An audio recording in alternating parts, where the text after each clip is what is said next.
Que Dieu nous bénisse. Alléluia. Veuillez vous asseoir. Nous sommes bénis au nom de Jésus. Prenons nos Bibles rapidement. Josué chapitre 5. Josué chapitre 5. Nous lisons à partir du verset 13 jusqu'au verset 15. Josué chapitre 5, verset 13 à 15. Alors, hier, nous avons vu le sous-thème. Le sous-thème que nous avons vu hier était que la muraille tombe. Nous avons compris que c'était notre vœu. C'était ce que nous souhaitons. C'est ce que nous attendons du Seigneur. C'est ce que nous désirons. Or, la Bible dit, fais de l'Éternel tes délices. Si tu n'aspires pas à quelque chose, tu ne peux pas voir la victoire. Il y a quelque chose qui t'empêche, qui te résiste, qui te bat le chemin. Est-ce que tu peux lever la tête? Nous avons vu hier que Jéricho était fermé, barricadé uniquement devant les enfants d'Israël. Ce n'était pas devant les autres. Mais c'était exclusivement devant les enfants d'Israël. Et c'est devant toi. Vous pouvez être dans une famille, dans une tribu, dans un service, dans un village, dans un ministère. Mais tu vas voir que c'est devant toi que les obstacles sont. Les obstacles ne sont pas devant les autres. Peut-être qu'ils diront, moi, je n'ai pas d'obstacle, je n'ai pas de blocage, mais les blocages ne viennent que sur la route de ceux qui sont vraiment dédiés au Seigneur, qui appartiennent au Seigneur. Est-ce que quelqu'un m'entend? Mais ce matin, nous voyons le deuxième point important. Que doit faire l'ouvrier que je suis? Parce qu'en vérité, je suis ouvrier avec Dieu et en même temps, je suis le champ de Dieu. Pourquoi? Parce que j'ai ma responsabilité dans quoi? Dans tout ce qui doit arriver. Tout ce qui doit arriver. Si la muraille doit tomber, ce n'est pas moi qui dois faire tomber la muraille, mais j'ai ma responsabilité dans l'écroulement de la muraille. Donc nous lisons le verset 13 jusqu'au verset 15. Allons-y. Comme Josué était près de Jéricho, Écoutez très bien les expressions. il leva les yeux et regarda. Voici, un homme se tenait debout devant lui. Un homme se tenait debout devant lui. Vas-y. Son épée nue dans la main. Il alla vers lui et lui dit. Qui alla vers qui? Josué alla. Il alla vers qui? Vers l'homme qui se tenait debout. Allons-y très vite. Es-tu des nôtres ou de nos ennemis? Il répondit, non, mais je suis le chef de l'armée de l'Éternel. J'arrive maintenant. Josué tomba le visage contre terre, se prosterna et lui dit, qu'est-ce que mon Seigneur dit à son serviteur? Et le chef de l'armée de l'Éternel dit à Josué, ôte tes souliers de tes pieds, car le lieu sur lequel tu te tiens est saint. Continue. Et Josué fit ainsi. Et puis l'ange dit quoi après? Jéricho était... Non. L'ange dit quoi? Il dit quoi? L'ange, ôte tes souliers de tes pieds. Oui. Car le lieu sur lequel tu te tiens est saint. Et Josué fit ainsi. Maintenant, regarde ce qui suit. L'ange dit quoi maintenant? Rien d'autre. Il a fait quoi? Il s'est tué, c'est fini. Asseyez-vous.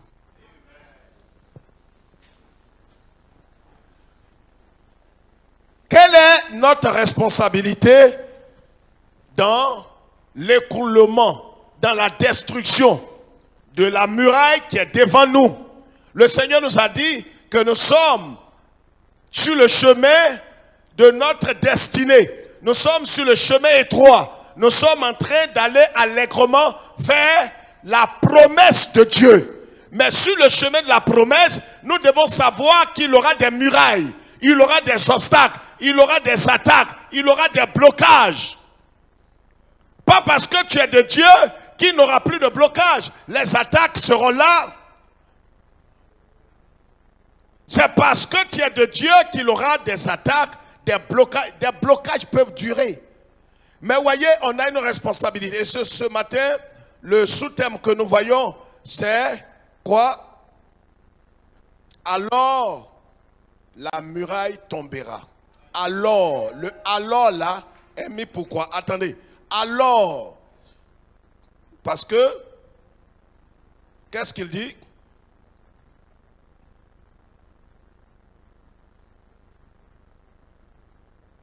Dans le chapitre 6, il lui a dit là que c'est quand vous finirez de marcher, c'est alors que la muraille tombera. Amen. On n'aura pas le temps parce qu'il nous reste moins de 12 minutes ou 14 minutes. Levons la tête s'il vous plaît. Je voudrais citer quelques points importants concernant notre responsabilité dans l'écroulement de la muraille satanique, diabolique qui nous résiste. Voyez, avant même que Jéricho, avant même que les enfants d'Israël et Josué n'arrivent à Jéricho, c'est-à-dire ne fassent le tour, il y a quelque chose qui a été fait. Sans que cette chose-là ne soit réalisée, si l'ange n'était pas venu donner des instructions à Josué, Josué n'allait pas avoir la victoire. Voyez, on ne peut pas rentrer en guerre spirituelle sans avoir reçu au préalable des instructions, des ordonnances, des ordres. La première chose que je voudrais souligner ce matin, la Bible dit que au verset 13, la première ligne dit, comme Josué était près de Jéricho, Dieu avait parlé à Josué, il a dit aux enfants d'Israël, je vous livre Jéricho, je vous donne Jéricho. Vous allez voir les murailles de Jéricho s'écrouler, tomber. Vous allez rentrer et vous allez dédier tout pas interdit. C'est Dieu qui a donné l'ordre. Mais la première chose que Josué a eu à faire, vous savez, nous avons une responsabilité dans l'accomplissement des promesses de Dieu dans notre vie. Dieu lui seul ne fera pas ce qu'il doit faire. Il a ce qu'il a à faire et il y a ce que nous devons faire dans l'accomplissement. C'est pourquoi la Bible dit que nous sommes ouvriers avec Dieu. Il est le chef chantier, mais nous sommes des ouvriers avec lui dans la moisson. Donc il y a une responsabilité. Voyez, la première attitude que nous voyons ici de Josué, c'est quoi? Il s'est approché de la ville. Mais écoutez, s'il n'avait pas cru à la promesse, Josué n'allait pas s'approcher. C'est la première chose. Quelqu'un m'entend? Donc il était près de Jéricho. Il s'est approché de Jéricho. Parce qu'il a cru la promesse de Dieu. Il a dû faire des efforts pour s'approcher de Jéricho. Est-ce que quelqu'un m'entend? La première chose, c'est de s'approcher de Jéricho. S'approcher de la promesse. S'approcher de véritablement ce que Dieu a commandé de te donner. S'il n'était pas proche, c'est quand il s'est approché, c'est là qu'il y a eu ce rendez-vous divin. La première attitude que je dois avoir, même dans mon cœur, peut-être que ce n'est pas physique, mais dans mon cœur, je dois être proche de la promesse de Dieu. Dans mon cœur, je dois avoir une attitude de quelqu'un qui est proche de la promesse de Dieu. Je dois croire que ce que Dieu a dit est la vérité et que cette chose peut et va s'accomplir. Première chose, Josué était près de Jéricho. La deuxième chose que Josué a eu à faire, il a levé les yeux. La Bible dit comme Josué était près de Jéricho, qu'est-ce qu'il a fait? Il a levé les yeux. Il a compris que le combat n'est pas à lui. Il ne peut pas avoir la victoire.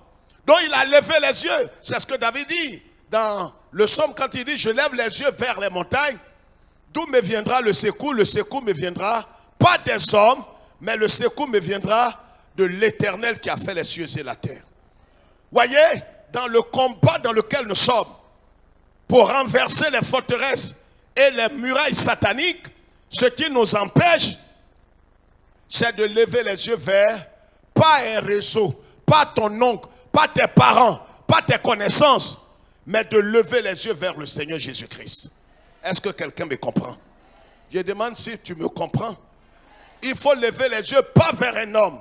Peut-être que tu es dans l'attente de quelque chose. Tu attends quelque chose, mais tes yeux ne doivent pas être levés vers un homme.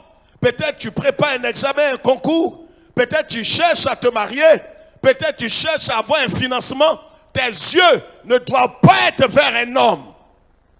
Si tes yeux s'élèvent vers l'homme, tu seras abaissé. Parce que l'homme va te décevoir. Tes yeux doivent être levés vers le Seigneur. Josué, regardez l'attitude de Josué. On voit la victoire, mais on ne connaît pas toutes les attitudes qu'il a eues. On ne voit pas le préalable de Josué. Mais le chapitre 5 nous montre qu'il s'est approché. Ça, c'est un. De deux, il a levé les yeux. Troisièmement, pour ceux qui prennent note, qu'est-ce qu'il a fait? Il est allé vers l'homme qu'il a vu. Ce n'est pas l'ange là qui est venu vers lui. C'est lui qui est allé vers lui. Est-ce que quelqu'un comprend? Donc, qu'est-ce que Josué a fait? La Bible le dit clairement. La Bible dit quoi? Voici un homme se tenait debout devant lui, son épée nue dans la main. Il alla vers lui. Ce n'est pas Dieu qui doit chercher à venir vers. Mais c'est toi-même. Regardez, c'est nous qui nous sommes déplacés. Malgré le temps, malgré l'incertitude, malgré les intempéries, nous sommes. Souvent, Dieu veut qu'on fasse le premier pas. Est-ce que quelqu'un comprend même? Tu dois faire le premier pas. Tu dois être le premier à faire le premier pas. Ce n'est pas l'ange de l'Éternel, ce n'est pas Dieu. L'ange qui était là, je vous le dis déjà d'office, parce qu'il y a eu beaucoup de discussions entre les théologiens. Est-ce que c'est l'ange de Dieu? Ce n'est pas un ange simple. On appelle ça la théophanie. La théophanie, c'est une manifestation de Dieu sous la forme d'un ange. C'est cet ange-là aussi qui est apparu à Moïse. Quand il apparaît, quand vous lisez dans Ésaïe chapitre 3, verset 5 par exemple, vous pouvez lire ça après, vous allez voir qu'à chaque fois que l'ange là apparaît, l'homme doit se prosterner, l'adorer. En vérité, l'hommage de se prosterner n'est réservé qu'à Dieu seul. Dans Apocalypse, vous allez voir, levez la tête quand je dis, dans Apocalypse, vous allez voir qu'un ange est apparu à Jean, et Jean voulait se prosterner, l'ange lui a dit, garde-toi de le faire. Les anges simples là, eux, on ne se prosterne pas devant eux. Mais quand c'est l'ange de l'Éternel, c'est Dieu lui-même qui vient sous la forme d'un ange. En ce moment-là, l'ange de l'Éternel est égal à l'Éternel. Donc on peut l'adorer. C'est pourquoi vous allez voir que Josué va se prosterner. C'est pourquoi tous ceux qui adorent des anges sont sous la malédiction. C'est de l'idolâtrie. On n'invoque pas, on n'adore pas les anges. Donc ça c'est une parenthèse. Donc, vous voyez, Josué a fait quoi? Il est allé vers l'ange de l'Éternel. Il est allé vers Dieu. C'est la troisième chose. J'ai dit premièrement, il était près de Jéricho. Ça veut dire qu'il a fait des efforts pour être là. Deuxièmement, qu'est-ce qu'il a fait? Aidez-moi ceux qui écrivent. Non seulement tu ne connais pas, mais tu ne prends pas note. Là aussi, c'est l'orgueil. Non, on doit vous éduquer. Tu ne peux pas avoir de victoire dans ça. Premièrement, quoi? Il s'est approché de quoi? De quoi? La ville, c'est quoi? Mais il faut dire le nom. On dit la ville. Laquelle ville? De Jéricho. En ce qui te concerne, toi, tu dois t'approcher de la promesse. Deuxième chose, il a fait quoi? Il a levé les yeux. C'est quand il a levé les yeux qu'il a vu l'ange de l'Éternel. Tu ne lèves pas les yeux, Dieu ne va pas se révéler à toi. Il dit, cherchez-moi et je me laisserai trouver. Les gens disent, mais je cherche. Tu ne cherches pas vraiment. Cherche Dieu comme tu cherches l'argent. Dieu va se révéler à toi. C'est parce qu'il a levé les yeux qu'il a vu Dieu. Lève les yeux. Vers qui tu lèves les yeux? Pour la promesse, pour le travail, pour le mariage, pour le voyage. Vers qui? Vers quoi? Pour ta guérison. Lève les yeux, pas vers un homme, mais vers Dieu. Et Dieu rentrera en scène. Quatrième chose, qu'est-ce qu'il a fait? Il s'est prosterné.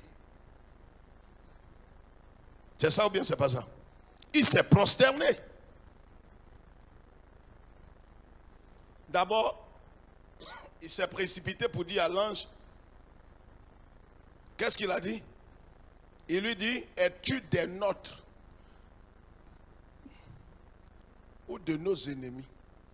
Vous savez, quand Dieu va se révéler à vous, vous n'aurez pas peut-être totalement la compréhension de savoir s'il est de votre côté.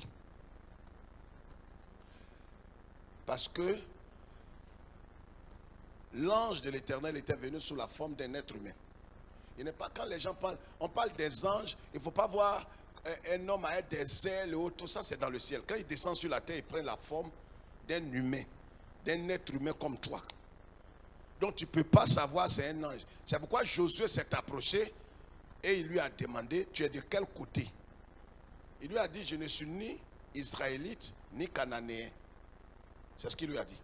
Je ne suis pas d'un côté. Vous savez, Dieu là, il ne prend pas parti. Dieu n'est pas pour les chrétiens, il n'est pas pour les musulmans. Il est pour quiconque croit en lui ne périsse point. C'est-à-dire musulman. C'est pourquoi Jésus n'est pas chrétien. Non, le jour que j'ai dit ça, ça a choqué les Ivoiriens. Mais Jésus n'a jamais été chrétien. Il est Dieu. Il n'a pas de connotation, il n'a pas de religion. C'est pourquoi si les musulmans viennent, il les prend. Bossoniste vient, il prend. Il dit tout le monde, quiconque vient à moi ne périra jamais. Jésus n'est pas pour les chrétiens, il est pour tous ceux qui croient en lui.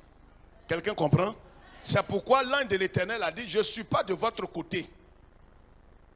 Je ne suis pas aussi du côté des Cananéens. Mais je suis venu maintenant. Son expression maintenant là pour dire, avant même que tu ne cherches à poser un acte pour Jéricho, je suis venu. C'est pourquoi je suis venu, parce que les heures qui suivent là sont décisives. Regarde, avant tout propos, il faudrait que Dieu rentre en scène dans ta vie. Il faut que tu reçoives des ordonnances, des ordres venant de Dieu. C'est pourquoi là, il dit, je suis venu maintenant. Avant même que tu n'entends, avant que tu ne prennes le premier acte, la première décision pour Jéricho, je suis venu pour te donner des ordres. C'est pourquoi, qu'est-ce qui va se passer? Il a dit quoi? Quatrièmement, Josué s'est prosterné. Il est tombé visage contre terre.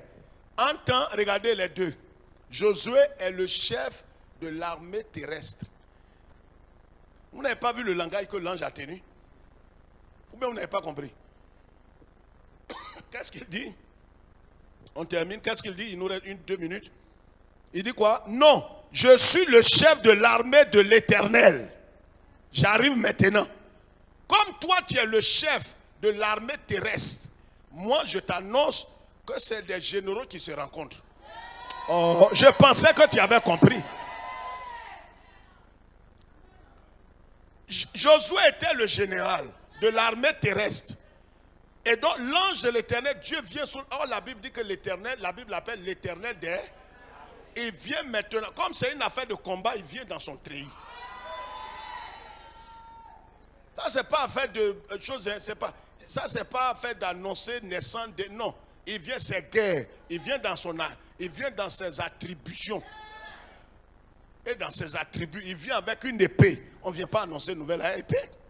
Est-ce que Gabriel était venu avec épée? Dieu, il vient selon les circonstances. Donc, il vient, quand Josué l'a vu, Josué savait que c'était un général. Donc, le général de l'armée terrestre doit aller faire allégeance au général de l'armée céleste. Avant de commencer. Avant tout propos, Dieu attend ton allégeance. Dieu attend que tu te prosternes. Dieu attend que tu reconnais l'autorité de Dieu sur ta vie. Parce que quand tu fais allégeance, Josué venait de dire, Dieu, le combat là, je ne peux pas. Je te remets tout. Je me couche face contre terre pour dire, moi, je ne suis que poussière. Ce qui vient de là-haut, là, c'est ce qui doit régner. Donc mes yeux sont sur toi. Je te remets les clés du combat. Tout ce qui concerne la guerre, là, je te remets tout. Je me prosterne, je me confonds à la poussière. Je me remets à toi. Écoutez, il ne peut pas avoir de victoire si tu n'as pas fait allégeance. Josué s'est prosterné. Donc qu'est-ce qu'il fait? Il vient de reconnaître l'autorité du chef de l'armée céleste. Lui qui est le chef de l'armée terrestre doit faire allégeance au chef de l'armée céleste avant tout propos. C'est pourquoi l'ange lui a dit quoi? Lui a réclamé l'adoration. Il dit, pasteur, comment? Il lui a dit, le sol sur lequel tu es est saint. Qui a rendu le lieu là saint? Qui ça? Quoi ça? Non, partout où Dieu descend, l'endroit devient saint. Est-ce que tu comprends ça? C'est pourquoi, regarde, ton entreprise, là où tu te trouves, le fait que toi tu sois saint, ton lieu, ton entreprise devient sainte. Dis frère, il faut appuyer ça. La montagne qui était derrière Jérusalem, qu'on appelait le mont de la transfiguration, c'est une montagne quelconque. Quand Jésus est monté sur la montagne là, est devenue sainte. C'est pour ça que quand Jésus rentre en toi, tu es un saint. On t'appelle saint. Tu n'as pas besoin, c'est pas après ta mort tu vas devenir saint. Tu es un saint là où tu es. Ouais, tout le monde ne croit pas à ça, mais je dis tu es un saint. Donc l'endroit où Josué se tenait là, Josué ne savait pas. On ne peut pas aller en guerre, quoi? Les pieds nus. L'ange de l'Éternel. Alléluia. Tu t'es préparé, tu as vu, Dieu va te dépouiller d'abord. C'est-à-dire, tu crois que c'est toi qui vas mener le combat. Non, toi, tu ne fais que diriger, c'est lui qui combat. Je ne vous ai pas expliqué ça hier. Josué ne fait que diriger, mais c'est Dieu qui combat. Dis frère, comment tu sais ça? Mais tu enlèves les souliers. C'est quand on a fini guerre qu'on enlève les souliers. Mais l'ange vient de lui dire, la guerre est terminée. Oh! C'est quand tu rentres à la maison là, quand tu as fini le travail, c'est là que tu enlèves les chaussures. Il dit à Josué, enlève les souliers. Mais c'est que la guerre est terminée. Je t'annonce que le problème qui te préoccupe est terminé. La maladie est terminée. Le célibat est terminé. La malédiction qui pesait sur toi, depuis que tu as reçu Jésus, est terminée. Enlève tes souliers. Il lui a dit, le lieu dans lequel tu es là est saint. Enlève les souliers. La guerre est terminée. Ce que vous allez faire là, c'est sport. L'ange a parlé encore. Je t'ai dit de lire ce que l'ange a parlé. Vous l'avez vu encore quelque part? C'est terminé. L'ange est parti. Je t'annonce que c'est les bonnes nouvelles que tu vas entendre. Dis à celui qui est à côté de toi, il dit c'est de moi il parle. Le combat est terminé. Cette affaire-là est terminée. Dis c'est classé. Oh, lève-toi maintenant, lève-toi maintenant, lève-toi maintenant. Lève-toi maintenant. Lève-toi maintenant. Lève-toi maintenant. Il a ôté ses chaussures. C'est symbole de sanctification.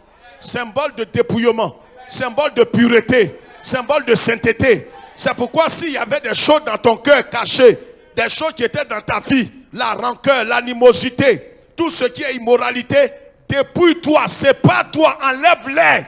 Le lieu est saint. Ton corps est saint. Ton corps est le temple de Dieu. Quand tu vas faire ça, l'ange va partir parce que le problème est terminé. Fais ta part. Enlève tes souliers là. Enlève tout ce qui est saleté en toi. Ça c'est toi qui dois faire. L'ange ne pouvait pas enlever. C'est pas à l'ange d'enlever les souliers, les chaussures de Josué. Il dit à Josué, ici on est là. Ma présence a sanctifié cet endroit. Il faut enlever tes chaussures. Ton copinage, pornographie, palabres, rancœur, haine, manque de pas. Enlève ça. Sinon tu vas être là, tu vas être humilié. C'est pourquoi il a dit, là il lui a dit, c'est pourquoi, c'est maintenant que je viens. Tes préparatifs tu as fait pendant des heures, des mois, c'est des conneries.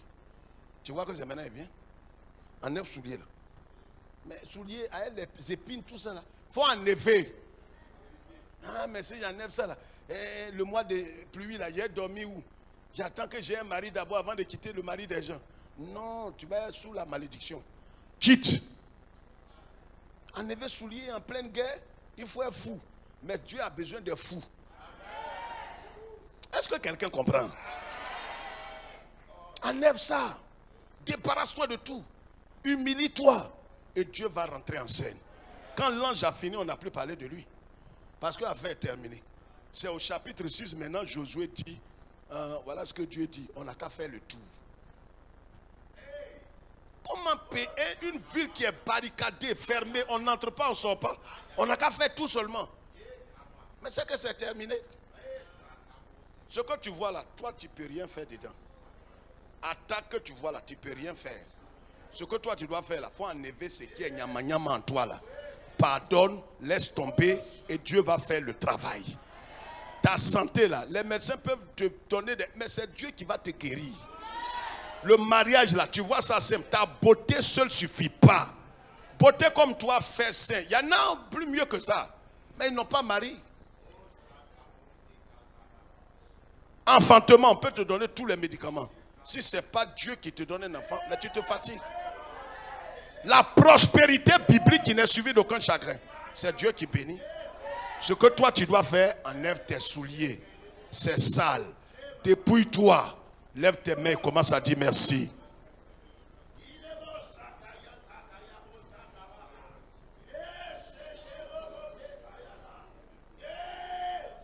Merci Jésus. Merci Jésus. Est-ce que tu peux taper les mains pendant 2 minutes très fort et commencer à attaquer? Attaquer. Est-ce que tu peux taper les mains pendant 1 minute? Écraser les œuvres des ténèbres. Te débarrasser de tout ce qui est haine, rancœur, péché. Enlève tout ce qui est souillure. Au nom de Jésus. Est-ce que tu peux prier?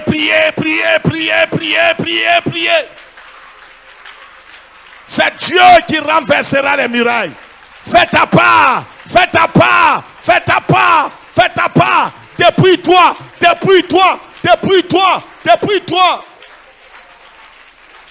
Au nom de Jésus. Au nom de Jésus.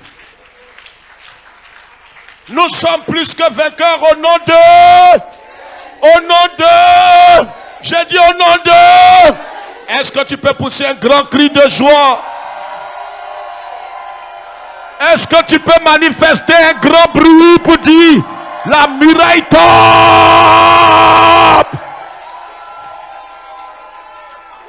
Le combat est terminé. C'est pourquoi l'ange a dit à Josué, enlève tes souliers. Ce que tu vois là, c'est fini. Vous allez aller faire le tour pour avoir la santé. Il y a des choses que tu vois là, c'est achevé. Dans le monde spirituel, tout est calé. Tu vas aller prendre tes papiers. Tu vas aller prendre ton visa. Tu vas entendre des bonnes nouvelles de mariage. Tu vas entendre les bonnes nouvelles de financement. Tu vas entendre les bonnes nouvelles. Les appels vont pleuvoir dans ton portable. Prends ton sac, ne t'assois plus.